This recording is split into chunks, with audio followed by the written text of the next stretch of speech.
that way. I didn't know what was going to happen. I only did one run through of my short during the games. I'd done half a run through of my long.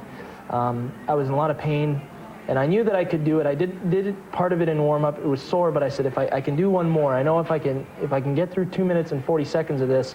You know, I look back. I mean, you look back on it and say, a few years from now, maybe I should have went for it. You know, maybe I could have done it. And I don't want to look at back. You know, hindsight's 20/20, but I don't want to look back and say, hey, you know, I could have done it. I should have taken the chance. I should have went for it. And at that moment, I made sure that I just went for it. Could you see a gold medal slipping through your fingers? No, because it wasn't really a total focus point. I knew that I had a shot at it, and you never know what's going to happen. If you just give everything you have at that moment, the rest falls into place. And I'm happy that, you know, this silver medal is such a big thing for me. I'll always look at this medal as something that I achieved through this grit and determination, because it's not so much the color of the medal or the medal that you get. It's what you put into it and what you gain from it as an individual, so much as what you receive it from, you know, a materialistic point of view. And I know I'm going to take so much back from this Olympic Games, and each year I take so much and learn so much, rather than going out there feeling healthy, skating well, winning a medal. Great. You know, I've won medals, I've won world championships. It doesn't change you as a human being. Adversity changes you as a human being, and that's where you gain and push forward. Let's go to Elvis Stojko, the boy. You carry the name Elvis all your life. Has it been a difficult name to carry? Not really. It's been fun. I know, you know, everyone's used every terminology. Yeah, go on. Elvis has left the building. Elvis has left the building. Elvis is in the building. You know, I've heard them all, and it's been. I remember my first sort of counter with it in a fun sense with my name was Junior Worlds in 1989.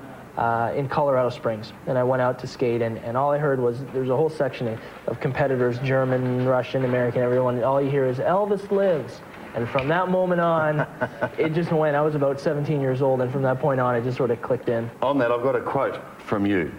I was told to get in touch with my feminine side. Buddy, I don't have a feminine side. Exactly. I've had this discussion before about getting in touch with your feminine side, and how they say, well, sensitivity, being soft, having finesse, understanding, these qualities are feminine nature. As an aggressive, powerful side is more of a masculine nature. And I say, well, to be honest with you, they are neither masculine nor feminine. They're just traits that we have. You can be that way. How we go about it, how we act upon those habits or characteristics that we have, deciphers if we're either feminine or masculine. You look at someone, if a male who is heterosexual acts in a sensitive way, he will show that sensitivity in a masculine way, and in whatever it is, taking care of his wife or his girlfriend, sensitive, understanding. In a feminine way, it's done differently. However, still it's the same thing. How it's done makes the difference. It's not what you have. So when they say get in touch with their feminine side, by being soft doesn't mean that I have to get in touch with my feminine side. When you see someone, a man, being sensitive, you can still see the strength, you can still see the masculinity. It's masculine, it's not feminine. In closing, Elvis, how close are you to turning pro? Well, that's something I'm going to think about after the World Championships. But I still have an intention of going on. I'm very close to sticking with being amateur. I enjoy the pressure. I enjoy being under this type of competition, the stress. I thrive on that, and it's something that you learn so much about yourself when you're in that. I don't want to look 10 years from now and say, hey, you know, maybe, you know, I feel like I could have done more.